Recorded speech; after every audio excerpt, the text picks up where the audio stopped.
ಆತ್ಮೀಯ H16 news ಅರ್ಥಾತ್ ಹೇ ಸೀತಾರಾಮಗೆ ಸ್ವಾಗತ. ನಾನು ನಿಮ್ಮವ MI ಅಥವಾ ಮಲ್ಲಪ್ಪ ಜೋತಾವರ್. ಆದ್ಮೇಲೆ ಈಗ ತಾವು ದಿನ ಸುದ್ದಿಗಳನ್ನ ಅದರ ಜೊತೆಗೆ ವಿಶೇಷತೆಗಳನ್ನ ನೋಡ್ತಾ ಹೋಗಿ ವಿಶೇಷ ಈ ಮೊದಲನೇ ಸುದ್ದಿಯನ್ನು ನೋಡಿ ಮಾತಾಡಿದ್ವಿ ಸರ್.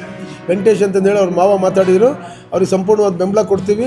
ಹಿಂಗೆ ಕಾಂಟ್ರಾಕ್ಟ್ಗಳು ಇಷ್ಟು ಧೈರ್ಯ ಮಾಡಿ ಈ ಥರ ನಮಗೆ ಸುಲಿಗೆ ಮಾಡ್ತಿರ್ತಕ್ಕಂಥ ಜನಪ್ರತಿನಿಧಿಗಳಿಗೆ ಹಿಂಗೆ ಪಾಠ ಕಲಿಸೋಂಥ ಕೆಲಸ ಆದರೆ ನಾವು ಇಡೀ ಕಾಂಟ್ರಾಕ್ಟರ್ ಅಸೋಸಿಯೇಷನ್ ಸಂಪೂರ್ಣವಾಗಿ ಬೆಂಬಲ ಕೊಡ್ತೀವಿ. ಅವನು ವಿಜಯ್ ಪೂಜಾರ್ ಹತ್ರನೂ ಮಾತಾಡಿದ್ವಿ, ಸ್ವಿಚ್ ಆಫ್ ಆಗಿದೆ, ಅವ್ರಿಗೆ ಆಗ್ತಾಯಿಲ್ಲ. ಅವ್ರ ಮಾವ ವೆಂಕಟೇಶ್ ಅಂತಂದೇಳಿ ಮಾತಾಡಿದ್ರು ನಮ್ಮ ಜೊತೆಗೆ. ನಾವಿದ್ದೀವಿ ಅಂತ ಸರ್. ಧೈರ್ಯ ಮಾಡಬೇಕು. ಕಾಂಟ್ರಾಕ್ಟ್ಗಳು ಅನಿವಾರ್ಯ ಆಗಿಬಿಡುತ್ತೆ. ನಮಗೆ ಇನ್ನೊಂದು 6 ತಿಂಗಳು ವರ್ಷ ಆಗಿಬಿಟ್ರೆ ಕಾಂಟ್ರಾಕ್ಟ್ಗಳು ದಂಗೆ ಎದ್ಬಿಡ್ತಾರೆ. ಪೇಮೆಂಟ್ಗಳು ಇಲ್ದಲೆ ಮನೆ ಮಠಗಳೆಲ್ಲ ಅಡ ಇಟ್ಟು, ಒಡವೆ ವಸ್ತ್ರಗಳೆಲ್ಲ ಅಡ ಇಟ್ಟು ನಾವು ಕಾಂಟ್ರಾಕ್ಟ್ ಮಾಡ್ತಿರೋದು. ನಾವು ಎಷ್ಟು ದಿನ ಅಂತಂದೇಳಿ ಸುಮ್ಮನೆ ಇರೋಕ್ಕಾಗುತ್ತೆ? ಆಮೇಲೆ ನೋಡಿ KMRC ಅದು ನಮ್ಮ ಇದರಲ್ಲಿ ಎಫೆಕ್ಟ್ ಆಗ್ತಿರೋದು. ಆ್ಯಕ್ಚುಲಿ ಮೈನ್ಸ್ ಎಫೆಕ್ಟೆಡ್ ಏರಿಯಾ ಯಾವುದಂದರೆ ನಮ್ಮ 3 ಜಿಲ್ಲೆ, ಬಳ್ಳಾರಿ, ಚಿತ್ರದುರ್ಗ, ಹೊಸಪೇಟೆ, ತುಮಕೂರು ಕೆಲವು ಭಾಗಗಳಿದ್ದಾವೆ. ಆದರೆ ಅದನ್ನು ತಗೊಂಡೋಗಿ ಪ್ಯಾಕೇಜ್ ಮಾಡ್ತಾರೆ. ಯಾರೋ ಹೊರ ರಾಜ್ಯದವ್ರು ಬರ್ತಾರೆ, ಆಗ್ತಾರೆ. ನಾವು ಅವ್ರ ಹತ್ರ ಸಬ್ ಕಾಂಟ್ರಾಕ್ಟ್ ತೊಗೊಂಡು ಒದ್ದಾಡ್ತೀವಿ. ಇದು ನಮ್ಮದು ದೌರ್ಭಾಗ್ಯ. ನಮ್ಮದು ಇಲ್ಲ, ನಾವು ಕಾಂಟ್ರಾಕ್ಟ್ಗಳಿಗೆ ಮಾಡಿ ಅಂತ ಕೊಡಲ್ಲ ಸ್ವಾಮಿ. ನಮ್ಮ ದುಡ್ಡು ನಮಗೆ ಕೊಡಿ. ಕಾಂಟ್ರಾಕ್ಟ್ರುಗಳು ಯಾರಿಗೆ ಅನ್ಯಾಯ, ನಿಜವಾಗ್ಲೂ ಅನ್ಯಾಯ ಆಗಿರ್ತದೋ, ಅವ್ರಿಗೆ ಮಾನಸಿಕವಾಗಿ ತೊಂದರೆ ಆಗಿರ್ತದೋ ಅಥವಾ ಕುಟುಂಬಕ್ಕೆ ತೊಂದರೆ ಆಗಿರ್ತದೋ, ಯಾರೋ ಏನು ಬೇಕಾದ್ರೂ ಮಾಡ್ಕೊತಾರೆ. ಅದು ಅವರವರು ವೈಯಕ್ತಿಕವಾದಂಥ ವಿಚಾರ. ಅದು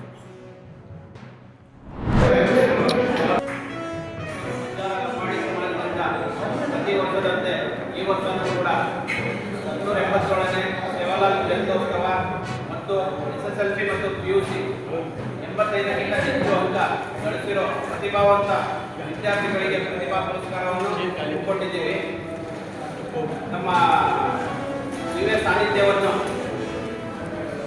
ಶ್ರೀ ಸಂಗನಬಸವ ಮಹಾಸ್ವಾಮಿಗಳು, ಧರ್ಮಾಧಿಕಾರಿಗಳು, ನಯಾಗಢ ಅವರಿಗೆ ಅವರ ದಿವ್ಯ ಸಾನ್ನಿಧ್ಯದಲ್ಲಿ ವೇದಿಕೆ ಕಾರ್ಯಕ್ರಮ ಉದ್ಘಾಟನೆಯನ್ನು ಸನ್ಮಾನ್ಯ ಶ್ರೀ ಗೋವಿಂದ ಕಾರಜೋಳ ಅವರು ಮಾಡ್ತಾ ಇದ್ದಾರೆ. ಮತ್ತು ಮೆರವಣಿಗೆ ಉದ್ಘಾಟನೆಯನ್ನು ರಘು ಸಫಾಯಿ ಕರ್ಮಚಾರಿ ಆಯೋಗ ಅಧ್ಯಕ್ಷರು ಅವರು ಮೆರವಣಿಗೆ ಉದ್ಘಾಟನೆ ಮಾಡ್ತಾ ಇದ್ದಾರೆ. ಮತ್ತು ಸೇವಾಲಾಲ್ ಅವರ ಭಾವಚಿತ್ರಕ್ಕೆ ಡಿ.ಪಾರೆಡ್ಡಿ ಅವರು ಮಾಜಿ ಶಾಸಕರು ಅವರು ಪುಷ್ಪಾರ್ಚನೆಯನ್ನು ಮಾಡ್ತಿದ್ದಾರೆ. ಮತ್ತು ಅಧ್ಯಕ್ಷತೆಯನ್ನು ಎಂ ಸತೀಶ್ ಕುಮಾರ್ ಜಿಲ್ಲಾಧ್ಯಕ್ಷರು, ಪಂಜಾಬ್ ಲಂಬಾಣಿ ಸಮಾಜ ಹಾಗೂ ಪದಾಧಿಕಾರಿಗಳು.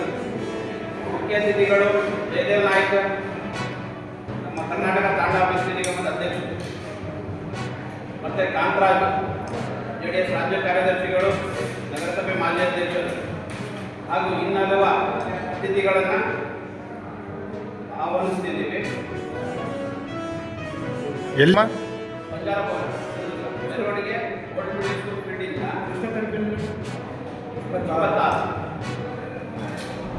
ಎಲ್ಲ ಪಾರ್ಟಿಗಳು, ನಾವು ಇನ್ನೊಂದು ಪಾರ್ಟಿ ನೋಡಿ ಇನ್ನೊಂದು ಖುಷಿ, ಗದಗ ನೋಡ್ಬಿಟ್ಟು ಬೇರೆ ಪಾರ್ಟಿಗಳು MLAಗಳು ಖುಷಿ ಪಡೋಂಗಿಲ್ಲ. ಎಲ್ಲ ಪಾರ್ಟಿನಲ್ಲೂ MLA ಅವರು ಈ ಥರ ಇದ್ದಾರೆ. ಪೂಜೆ ನೆಪದಲ್ಲಿ, ಆಮೇಲೆ ಅಡ್ಮಿನಿಸ್ಟ್ರೇಟಿವ್ ಅಪ್ರೂವಲ್ ಟೈಮಲ್ಲಿ ನಮ್ಮ ಕೆಲಸ ಪ್ರಾರಂಭ ಮಾಡಬೇಕಾದ್ರೆ, ಕೆಲಸ ಕೊಡಬೇಕಾದ್ರೆ ಈ ಥರ ಕೇಳೋವಂಥ ಒಂದು ಇತಿಹಾಸನೂ ನಮ್ಮಲ್ಲಿದೆ. ಜಿಲ್ಲೆಗೆ ಒಬ್ಬರು ಇಬ್ಬರು ಸಿಗ್ತಾನೆ ಇದ್ದಾರೆ. ನಮಗೆ ಲೋಕಾಯುಕ್ತರು ತಾರತಮ್ಯ ಮಾಡೋದು ಅನಿಸ್ತಾ ನಿಮಗೆ? ಇಲ್ಲ, ಲೋಕ 20 ಜನ ಅರೆಸ್ಟ್ ಮಾಡೋದು ನಮಗೆ ಆಯಿತು. ನಮಗೆ 224 ಎಲ್ಲರೂ ಪಾಪ ಇದ್ದಂತಲ್ಲ, ಒಂದು 30 to 40% MLA ಇದ್ದಾರೆ. ನಮಗೆ ಮಾನ್ಯ ಮುಖ್ಯಮಂತ್ರಿಗಳು ಹೇಳ್ಬಿಡ್ಲಿ, ಕರೆಕ್ಟಾಗಿ ಹೇಳಲಿ. ನಾವೇ ಹೇಳ್ತೀವಿ, ನಾವೇ ಸ್ಟೇಟ್ ಅಸೋಸಿಯೇಷನ್ ಇದೆ, ಯಾವ ಜಿಲ್ಲೆಗೆ ಯಾವ MLA ಏನೇನು ಮಾಡ್ತೀವಿ. ಗೋಪಾಲ್ ಕೃಷ್ಣ ನಾನು ಕೂಡ ಬರ್ತೀನಿ, ಬೇಕಾದ್ರೆ ಅವ್ರಿಗೆ ಏನು ಬೇಕಾದರೆ ಅಲ್ಲೊಂದು ವೇದಿಕೆ ಸಜ್ಜು ಮಾಡಲಿ. ಆತೇನು ಬಂದು ಮಾಡಿದನಪ್ಪ, ಏನು ಕಡ್ದಾಕಿದಾನ, ಏನು ಯಾವ ಸೀಮೆ ನಾಯಕ ಅಂತೇಳಿ ಅವರು ಬಹಿರಂಗಪಡಿಸಲಿಲ್ಲ. ಯಾರು ಬೇಡ ಅಂತಾರೆ. ಈ ರೀತಿ ಕೇರ್ ಮಾಡೋಕ್ಕಾಗ್ತಿಲ್ಲ, ಒಂದು ರಸ್ತೆ ಗುಂಡಿಗಳು ಮುಚ್ಚೋಕ್ಕಾಗ್ತಾ ಇಲ್ಲ. ಇವರೆಲ್ಲರೂ ಕೂಡ ಇವತ್ತು ಎಲ್ಲವನ್ನು ಕೂಡ ನಮ್ಮ ಸರ್ಕಾರದಲ್ಲಿ ಆದಂಥ ಡಿಪೋಗಳು, ಬಸ್ ಸ್ಟ್ಯಾಂಡ್ಗಳು ಎಲ್ಲ ಕೂಡ ಇನಾಗ್ರೇಷನ್ ಮಾಡಿದ್ರೆ ಎಲ್ಲಿ ನಮ್ಗೆ ಒಳ್ಳೆ ಹೆಸರು ಬರುತ್ತೆ BJP ಅವ್ರಿಗೆ ಅಂತೇಳಿ ಅದು ಇನಾಗ್ರೇಷನ್ ಕೂಡ ಮಾಡೋದನ್ನ ರಾಜಕಾರಣ ಮಾಡ್ಕೊಂಡು ಕೊಡ್ತಾರೆ.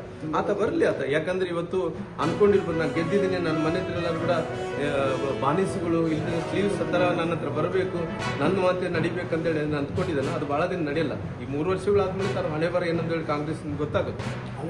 ತಾವೆಲ್ಲ ಇಲ್ಲಿವರೆಗೆ ಸುದ್ದಿಗಳನ್ನು ನೋಡಿದಿರಿ, ಜೊತೆಗೆ ವಿಶೇಷ ಘಟನೆಗಳನ್ನು ಸಹ ನೋಡಿದಿರಿ.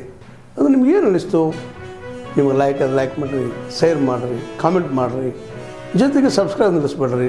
H16 ನ್ಯೂಸ್ ಅರ್ಥಾತ್ ಈ ಸಿದ್ದರಾಮಯ್ಯ ಸತ್ಯದ ಕೈಗನ್ನಡಿ ವಂದನೆಗಳು.